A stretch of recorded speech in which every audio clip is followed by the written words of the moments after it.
Pemerintah memastikan akan tetap mengimpor sejumlah komoditas pangan utama di tahun ini. Hal ini dilakukan menyusul tingginya kebutuhan pangan di dalam negeri dan terbatasnya produksi pangan nasional yang menyebabkan Indonesia mau tidak mau bergantung pada produk luar negeri.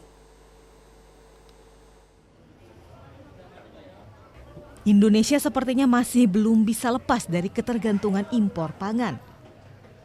Tahun ini, Menko Perekonomian Darmin Nasution mengungkapkan sejumlah bahan pokok seperti jagung, beras, sapi, kedelai, dan gula masih harus diimpor.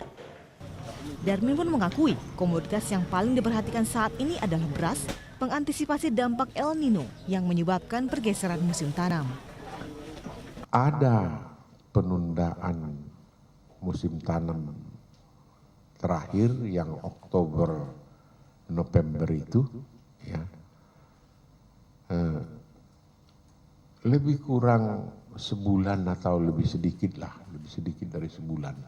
Beras yang diimpor beberapa bulan lalu, ya, kan Anda pernah dengar kan waktu itu ada impor beras tapi tidak disalurkan ke pasar karena hanya dipakai untuk berjaga-jaga kalau sampai produksinya tidak mampu menutup kebutuhan. Ekonom Anggito Abimanyu pun setuju dengan keputusan pemerintah untuk membuka keran impor pangan. Namun Anggito juga melihat kualitas serta penanganan produksi dalam negeri masih perlu perbaikan. Perlu menyatakan impor dulu, tetapi pokoknya yang penting adalah dalam situasi di mana beras itu kurang, harus diupayakan. Apakah dengan produksi, apakah dengan intervensi dari Bulog, apakah kita melakukan impor dari luar negeri. Jadi saya kira opsi itu harus dibuka supaya harga beras itu stabil.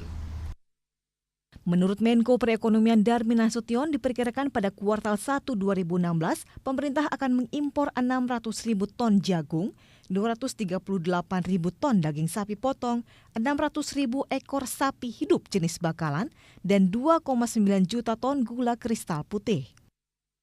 Sementara hingga saat ini pemerintah masih menghitung tambahan impor beras selain yang telah disepakati di bulan September 2015 sebesar 1,5 juta ton.